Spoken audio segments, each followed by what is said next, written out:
Another example of inequity in the country's justice system, which after decades of advocacy has finally caught the attention of the Justice Department. Cash bail, a system of forcing indigent defendants to put up money in exchange for pretrial freedom. The government says routinely violates the constitutional right of the people forced to pay it. The DOJ is weighing in as a result of the case of Maurice Walker, a resident of Calhoun, Georgia, who was held in jail for 6 days because he couldn't afford a $160 bail. To sort out the implications of what this means and if it will truly affect change in an entrenched system, we're talking to University of Maryland law professor Doug Colbert, who's also a longtime advocate of reform of this pretrial detention system. Thanks so much for joining us, Doug. You're very welcome. So I wanted to start off by getting your response to what the city of Calhoun, Georgia, the state's Sheriff's Association, and a lobby group for bail bondsmen said. MSNBC quotes, a system of unsecured recognizance bonds greatly reduces the incentive for defendants to appear. It thus simply cannot be any defendant arrested for any crime must be immediately released based on a bare assertion of indigence. So basically what they're saying is you can't trust poor people to show up for court. There has to be some type of incentive. How do you respond to those kind of arguments? Well, the bail bond business is a very lucrative industry in our country, and people do not want to spend time in jail before trial, before they've been found guilty. So people, even the poorest, the lowest income working person is going to do his and her best to pay the bondsman's 10% non-refundable fee. It's a very big money maker in terms of the amount of money that's collected by bondsmen. It's $1 billion industry. Oh, and I think throughout the country, it's much bigger than that even, because the idea is, I think what you have to ask yourself is, why should freedom depend on how much money a person has? Obviously, the people who have the money are very much advantaged, and the people who are working and making enough to pay the rent and feed the kids, they don't have any extra money to give away in order to get someone out of jail. So they're at a big disadvantage. Poor people, of course, many of whom, and homeless, many of whom are veterans and people who serve this country, they have no chance to making bail at all. So, you know, the counter-argument, the supporters of bail would say this is how you keep people from, committing those crimes again, and it's a way to keep dangerous people behind bars. How do you respond to those kind of arguments? Well, if the idea is that people won't commit crime when they're in jail, then I suppose that's a good argument for incarcerating everyone. I don't think we really want to do that. So what the bondsmen are doing they're defending the profit-making system and the power they have. Bondsmen have more power than police officers do. They can enter our home whenever they want. They can arrest us. If I don't like the way you're looking at me right now, I have the power to put you right back in jail. It's an archaic system. It's a system that really grew out of our 200 years of slavery, where we valued people owning property in other human beings.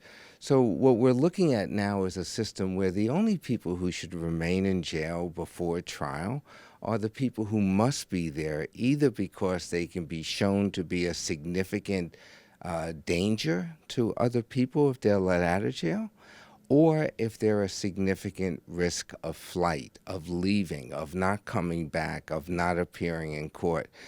And in those two situations, there's probably a very small group. In most jurisdictions, it'll be about 10 or 15% of people who are arrested who must be denied bail. But the other 85 to 90%, they should not be held in jail for long periods simply because they don't have the money. And what's the significance of the Department of Justice weighing in on this? It's the first time, from my understanding, they have made this argument that it's unconstitutional to do this to poor people in a federal hearing, in a written federal brief. It's a huge step toward eliminating money bail and replacing it with an objective risk assessment that will tell us who is more likely not to return to court, who's more likely to commit a crime. money has no relation to public safety. You know, you can be charged with a very serious or severe assault against a member of your family. And if you've got the money to get out of jail, you pay it, and then you go right back to the same person and maybe inflict another beating or worse. So in terms of public safety, money is shown to be have no nexus, no connection to keeping people safe. And will this move by the federal government in this one instance, do you think that's going to translate into larger policy shifts?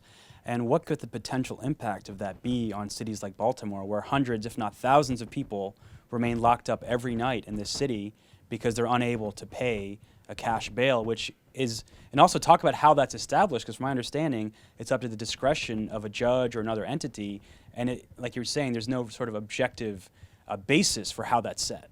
So it's a huge step that the Justice Department has filed an amicus brief arguing that poor and low-income people's equal protection is being violated. You see, when we talk about equal protection, we're saying that people who are similarly situated, who face the same consequences, they should be treated the same. They shouldn't be discriminated against so that you're favoring people who have wealth and disfavoring people who are struggling and who are poor. For the Justice Department of the United States to step in and say, this system is fraudulent, it's rigged, it's manipulative, it discriminates, that's a big step towards places like Baltimore, like our own state of Maryland, of saying we can do a system that's much fairer and that protects the community. And so talk about what the potential impact could be for indigent people in this city. How could that help help them just in their daily lives? Because right now, if you're locked up for weeks, days or weeks at a time, there's a good chance you're going to be losing your job. You're going to have you could have serious problems with your family, a whole other host of problems that could come up if you lose your freedom just before your trial even happens. The impact on families and on communities generally is huge. Because the family loses a breadwinner, a caretaker, loses somebody whom they depend upon.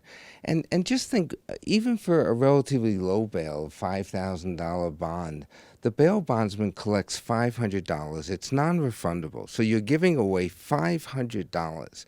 If you take somebody who's earning $9, $10 an hour, and if you know that their take-home every week is about $250, so on a monthly, they're getting $1,000 that they're earning. They're paying $500 of it to a bondsman. Where's the rent money going to come from? Where's the food budget? Where are the utilities? So eventually, people can lose their homes. They're going to be put out on the street. And of course, the kids are never going to get the nourishment that they need. So in the long run, we're really supporting a very selfish industry, one that's quite antiquated and one that should really be replaced. And they're certainly going to be putting up a fight as this moves forward. So we'll stay updated with you and on the story, Doug. Yeah, the bondsmen are one of the most powerful lobbying groups in our state legislature, and there's already been two commissions that have called for the end of money bail, the end of bondsmen, but that bill has not even seen the light of day because of the extraordinary power of bondsmen and their legislative supporters.